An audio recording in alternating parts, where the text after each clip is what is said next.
Hi guys, today is an important day because I'm finally going to get my dream holbein gouache set and I'm so excited. So yeah, let's go.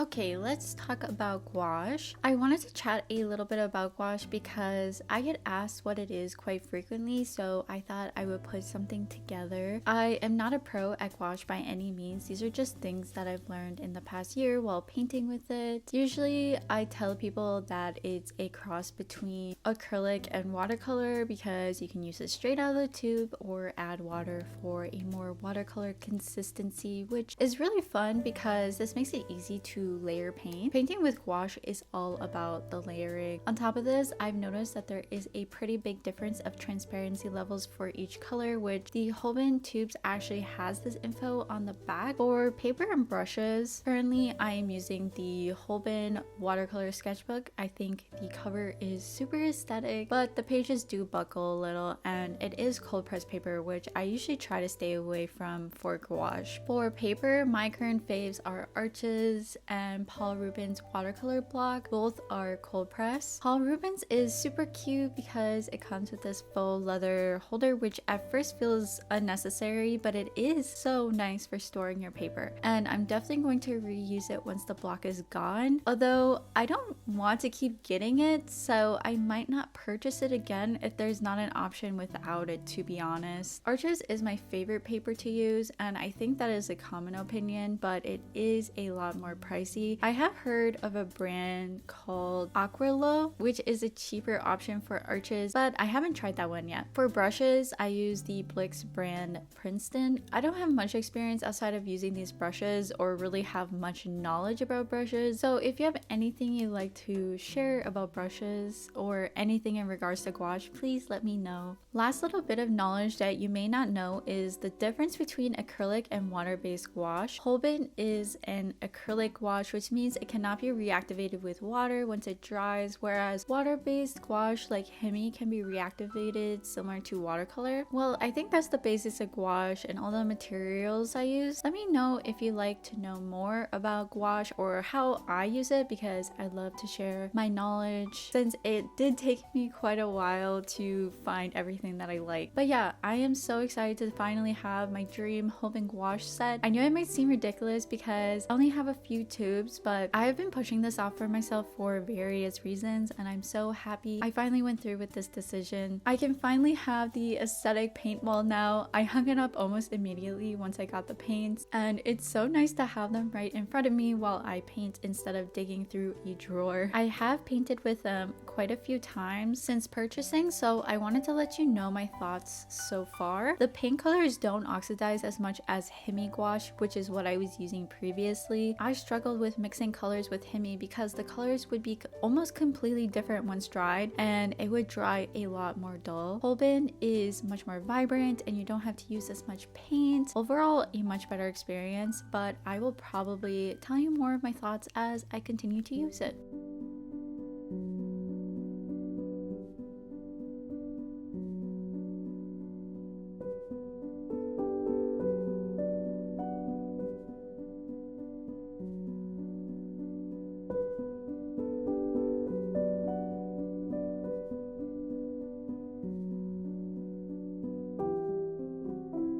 Okay, let's get into this painting. This painting is a continuation of my series about girlhood. I have been really inspired by the nostalgic and almost comforting feelings of girlhood, and also how fleeting it was, as it was probably taken away before we even realized for most of us. I think it's possible to connect with these feelings as we grow older, and that's what I want my art to feel like, by either painting from our childhood or using imageries that make me personally have these feelings, and hopefully you guys connect with it as well. well. This is actually my first series of paintings I've ever created. I've never felt so passionate about the meaning behind my artwork. Although I don't think art has to have a meaning necessarily, but this feels like a step in the right direction for me in my journey as an artist. Recently, I have been thinking about what these videos mean to me and what even is the point of sharing these moments with you guys, and I think I just want to create a safe place on the internet while keeping a little diary that you can view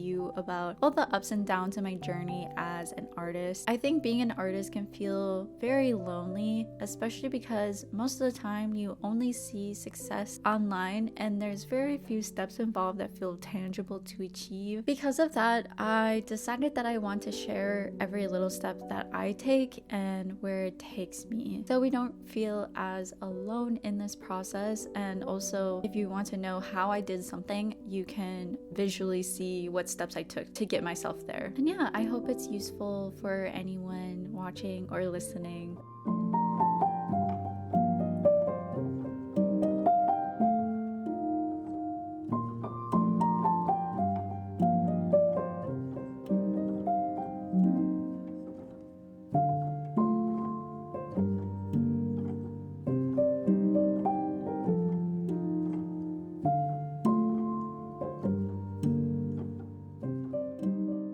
Let's get into this painting. I wanted to keep it as soft as possible, so I used a lot of muted colors with minimal contrast, and where the contrasts are really draws you in, which is her hair and face. For the background, I decided to do a floral pattern. I love hand-painted patterns and artwork and thought this would go nicely with the theme of the painting. Like, I feel like this pattern is everywhere recently. It's very girl coded, and I don't know if this makes sense, but it makes the girl in the painting feel like a piece of art, like she is art rather than someone I just painted. I don't know if that makes sense, but in my head it does. I am also obsessed with green and pink recently. It's in all of my art, and on top of that, I've been noticing all of my clothes and decor that I've been picking up recently are green and pink as well, so I'm assuming you'll be seeing this a lot more. To be honest, I do want to explore outside this color palette and push myself in color theory. I can tell that I struggle conceptualizing colors that work well together, and it takes me quite a bit of time. Designing a painting is simultaneously the worst and best experience. I struggle with it, but once I figure it out, I feel so good about myself. I don't know if I've told you exactly how I go about my painting process. In the design phase, I usually use Procreate to create like a rough idea of what I want first. This way I can play around with colors without needing to continue to repaint if things don't work out. And it also helps with color mixing because I can visually see the color that I want to mix on the color wheel while I'm mixing the paint. I do use unrealistic colors in my art, so as of right now, it takes me some time to think about what works together because I'm taking it from my brain instead of reality. I do use reference pictures all the time and it helps me with picking hues and shading, but I don't necessarily use the colors presented in the picture, if that makes sense. I think of this step of my process as a small digital painting practice before painting the real thing. And that is a typical step in any artist process, but at some point I would like to do this part traditional as well. But for now, digital art works for me and also has a few benefits that help me as I am not a pro at mixing color or color theory. Alright, I think this is the end of the video. Thank you guys so much for watching. I appreciate you and I will see you soon. Bye!